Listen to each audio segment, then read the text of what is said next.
మేము 14 సంవత్సరాల నుండి ఇంట్లో పనిచేస్తున్నాము. ఎప్పుడు ఏ మేనేజ్మెంట్ పోయినా జీఎం పోయినా మాకు జీతం పెంచి పోతారు. ఈ జీఎం పోతుండే కదా అని మేము జీతం అడిగినాము. మాకు 10,000 జీతం ఉన్నది. 10,000 సరిపోవు సార్ అని మేము జీతాన్ని అడిగినాము. మేము మొన్న శుక్రవారం రోజు అడిగినాము. జీతాలు ఎవరికి ఇంట్రెస్ట్ ఉన్నదో ఎవరు కావాలనుకుంటారో వాళ్ళు రిజైన్ చేసి వెళ్ళిపోండి అని బెదిరిస్తుండు. శుక్రవారం అడిగినాం, శనివారం అడిగినాము, సోమవారం నాడు రోడ్డు మీదకి వచ్చినాము.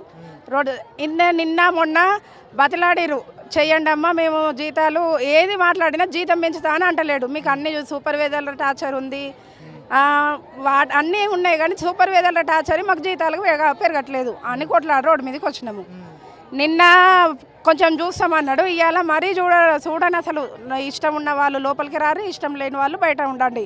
కొంతమందిని లాక్కొని పోయి చేతులు పట్టుకొని లాక్కొని పోయి లోపలేసి వర్క్ నడిపిస్తున్నాడు. ఈడ కొంతమంది ఉన్నాం, ఒక అంత 10 మంది 20 మందే వేయరు. వాళ్ళు భయంతో వేయరు, బెదిరించుకొని పోతున్నారు వాళ్ళు, అంతే తప్ప ఏం లేదు. ఇక్కడ మాకు న్యాయం జరగాలి, మాకు జీతం పెంచాలి, జీతం సరిపోవట్లేదు. ఎంత జీతం ఇస్తా ఉన్నారు మీరు? ఎంత డిమాండ్ చేస్తా ఉన్నారు? మాకు 15,000 అని అడిగినాము, ప్రస్తుతం 10,000 ఇస్తున్నా. 10,800 ఇస్తారు. నుంచి మీరు ఇందులో వర్క్ చేస్తారు? 14 సంవత్సరాలు. డుమ్మాలు కొడితే లీవ్ ఇయ్యరు, గేట్ పాస్ ఇయ్యరు, ఏమి ఇయ్యరు. ఏమైంది అని అంటారు, చనిపోయిరు అని అంటే ఎంతమందిని చంపుతారు మీరు? చచ్చిపోయిన వాళ్ళని మళ్ళీ చంపుతారా? కావాలని పోతురు అని అంటారు. ఆపతుంటేనేగా పోయేది మేము. ఆపద సంపద చూడరు. ఎన్ని రోజులాక ఇంటికాడ ఉంటారంటారు. మా కొడుకుకు పసకలైనా మా బిడ్డకి ఏమన్నా కానీ మేము ఇంటికాడ ఉంటాం. ఎందుకున్నారు మీరు ఇంటికాడ? గేట్ బయట నిలబడి స్కూల్ పిల్లలకంటే అద్మానం అది. ఇటువంటి కంపెనీ ఇంకా వేరే కాడ ఏదైనా ఉందా? ఏడలేదు అసలు. ఇంత అద్మానం చేస్తున్నారు వీళ్ళు. ఏమని బెదిరిస్తారు, వాళ్ళు బెదిరిస్తారు. జిఎం దగ్గర తీసుకోమంటారు. మరి వాళ్ళు జిఎం వచ్చి మాట్లాడాడు కరెక్ట్గా. అందరు చేసిన వాళ్ళే ఉన్నారు కదా, మరి వాళ్ళందరికీ కడుపు నొప్పి ఉంది కానీ మేము వచ్చినాం ఇంత బాధతోటి.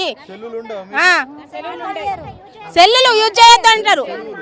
సెలవులు ఉన్నాయి ఆ పండుగకు ఒక్కనాడే, మళ్ళీ తెల్లారి హాస్టల్ చుట్టాలు గిట్ల వస్తే హాస్టల్ ఒక్కనాడు ఉంటాయి. ఎందుకున్నారు? అందరికి ఒకసారి న్యాయము, మీకు ఒక న్యాయమా అని అంటారు.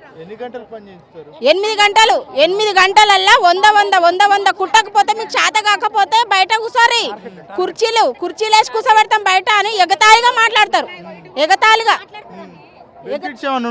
ఇందులో పని చేస్తే ఏముండే బెనిఫిట్స్ మాకు మస్తు టార్చర్ ఉంటుంది. ఇలా పొద్దు నుంచి సాయంత్రం వరకు పోయేదాకా ఒకటే టార్చర్ మాకు. వాటర్కి పోతారు ఎంతసేపు పోతారు, వాష్రూమ్ పోతారు ఎంతసేపు పోతారు. మాకు లంచ్ టైం లేదు, ఒక టీ లేదు. కరెక్ట్ 10 నిమిషాల ముందే రావాలంటారు 9కి.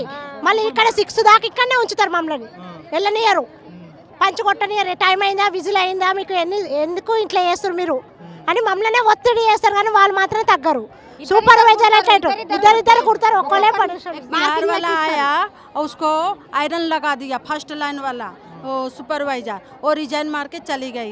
एक छोटी बच्ची बिहार वाला है, हम लोग अपना गांव छोड़ के इधर काम करने के लिए आया और छोटी बच्ची के संध्या थप्पड़ मारा। क्या इसको लिए कोई कोटिंदी काटी कोटिंदी कुछ भी नहीं बोला, कोई भी नहीं बोला कोटिंदी पूरा आवाज उठाया, कोई भी कुछ नहीं बोला। तीसरा ले दू कोई भी कुछ नहीं बोला। पुलिस स्टेशन पुलिस हम लोग डरा दिए तो कैसे जाना? कैसे जाना हम लोग? టార్చర్ అయితే ఫుల్ టార్చర్ ఉంటుంది ఇందర. మాకు న్యాయం అనేది లేదు. ఒక టీవీ తాగడానికి టీవీ పెట్టలేరు, ఒక క్యాంటీన్ లేదు. వాళ్ళకి టీ తాగుతారు, వాళ్ళ టైంలో అన్ని మెయింటైన్ చేయొచ్చు. మాకు మాత్రం వర్కర్కి ఉండయా? మాకు ఏ సమస్య ఉండదా? మేము ఎట్లా ఉండాలి? అన్ని తెలుసు సార్, ఆయనకి అన్ని తెలుసు. అలా ప్రొడక్షన్ ముఖ్యం.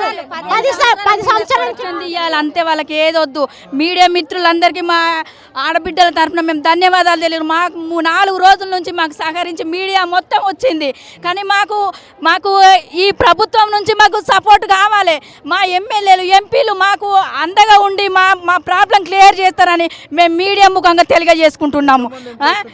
2,000 మంది ఎంప్లాయీస్ ఉందాం, అందరం లేడీస్మే.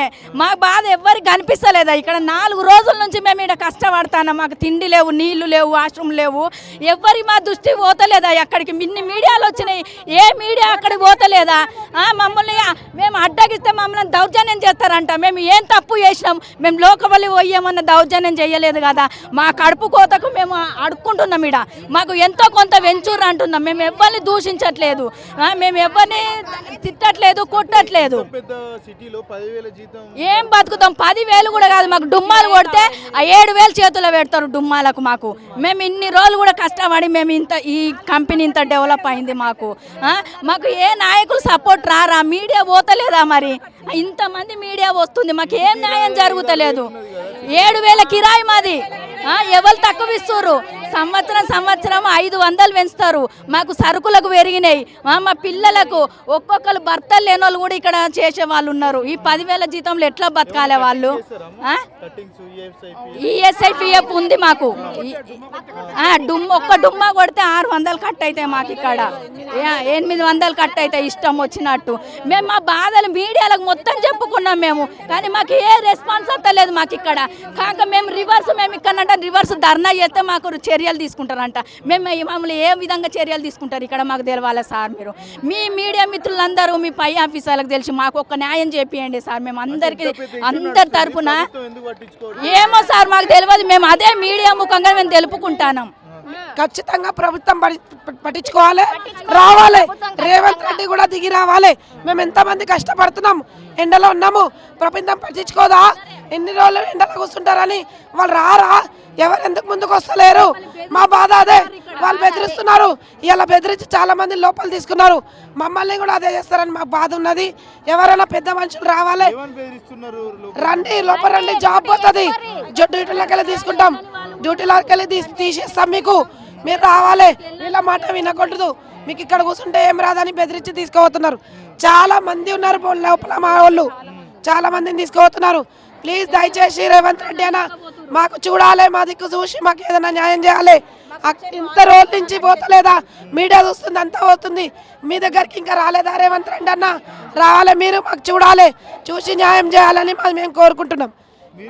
మాకు వచ్చే బోనస్ కూడా కట్ చేశారండి. మేము శాలరీ పెంచండి అని అడిగితే ఏం చేశాడు? మీకు వచ్చే బోనస్ కూడా ఎక్కడైనా శాలరీ ఎంత ఉంటే అంత ఇస్తారు. ఇక్కడ అలా కాదు, డుమ్మాలు బట్టే శాలరీ. డుమ్మాలు ఎక్కువ కొడితే 7,000 6,000, డుమ్మా కొట్టకుండా వస్తే 10,000, అట్లా 8,000 9,000 అలా వస్తుంది. లీవులు రెండే. ఆ లీవులు కూడా మనం ఆ లీవు కూడా ఇవ్వరు, బతులాడుకోవాలి. వాళ్ళు చచ్చిపోయారు, వీళ్ళు చచ్చిపోయారు అంటే అది కూడా ఆయన పెడితే నేను పెడతా, ఈయన పెడితే నేను పెడతా అని బతులాడి వాళ్ళని బతులాడమే. అది కూడా చచ్చిపోయారంటే కూడా అస్తమానం చచ్చిపోవడం అమ్మా అని అంటారు. మళ్ళీ ఎంత ఏడ్చినా ఏం చేసినా లీవులు ఇవ్వరు, ఏమి ఇవ్వరు. వాష్రూమ్కి వెళ్తే సూపర్వైజర్లు టార్చర్, మెంటల్ పాగల్. సూపర్వైజర్లు అందరూ ఉన్నారు, అందరూ అంతే. చాలా మంది లైన్కి ఒకరు 2 ఉంటారు, అందరూ ఉన్నారు. అందరూను మెంటల్ పాగల్. ఇవే మాటలు. అన్నం తిన్నావు, గడ్డి తిన్నావా? సిగ్గుందా? సిగ్గుందా? ఏ ఇష్టం వచ్చినట్టు మాటలు ఎవరిచ్చారు? వాళ్ళ ఇష్టం. ఇంకా మేము పని చేస్తున్నాం కదా, కార్మికులం కదా, మా మీద కొంచెం వస్తున్నాయి కదా, మరి వాళ్ళకి ఎక్స్ట్రా అందుకని అంటారు. ఎన్నైనా వాళ్ళకి టార్గెట్ పెరుగుతుందని ఆలోచన అంతే వాళ్ళది. మాకు వాళ్ళు కష్టం చేస్తారు, మేము కష్టం చేస్తాం. మేము కుట్టకుండా వాళ్ళు ఏడుకెళ్ళి తెచ్చి పెడుతుంది, జీతాలు పెరుగుతాయి వాళ్ళకు. మేము చేస్తేనే కదా వాళ్ళకి పెరిగేది. మాకు న్యాయం జరగాలి, మాకు జీతాలు కావాలి. కుట్టాలంటే స్టిచ్చింగ్ చేయాలన్నా కూడా ఇబ్బంది, ఏకతాటిగా కూర్చోవాలంటే. మరి మీరు 8 గంటలు నిరంతరంగా పనిచేయాలంటే కూడా ఇబ్బంది కదా? చేస్తున్నాం కదా సార్, చేస్తున్నాము. మా కడుపు తిప్పలు, మా పని కోసం వచ్చినాం, పని చేయాలి. కానీ మాకు జీతాలు లేవు, మాకు కష్టపడుతున్నాం కానీ ఫలితం లేదు. గౌరవం అనేది లేదు, గౌరవం అనేది లేదు. చాలా టార్చర్ పెడుతున్నారు సార్, చాలా టార్చర్ అంటే చాలా టార్చర్.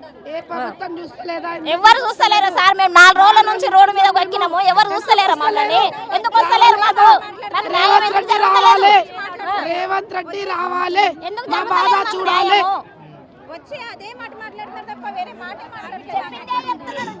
మేము గత 4 రోజుల నుంచి పొద్దున సాయంత్రము ప్రతి ఒక్కరము కూడా సాయి ఎక్స్ కంపెనీ ముంగట ధర్నా చేస్తుంటే అందరూ నాయకులు వస్తున్నారు, చూస్తున్నారు, కానీ మాకు ఎవరు కూడా న్యాయం చేయట్లేదు.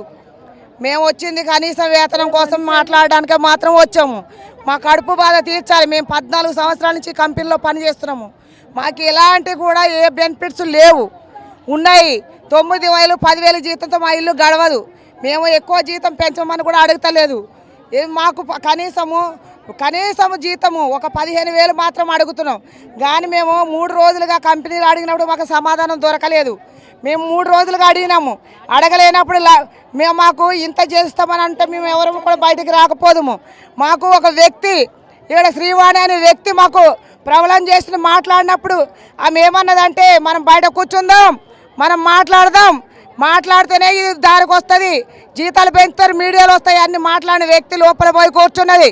ఈరోజు అందరి మాట విని మేమందరం బయటకు వచ్చినాం. బయటకు వచ్చి నిలబడితే మాకు న్యాయం జరిగేది కాకుండా మా మీద అనేక చర్యలు తీసుకుంటున్నారు. అదంటున్నారు, ఇదంటారు. మేము దేనికి భయపడం. మాకు కావాలి జీతము, మాకు కావాలి. మేము జీతం పెంచితే మేము వచ్చి పని చేస్తాము, జీతం పెంచకుంటే మేము రాము. ఇది మాత్రం వాస్తవము.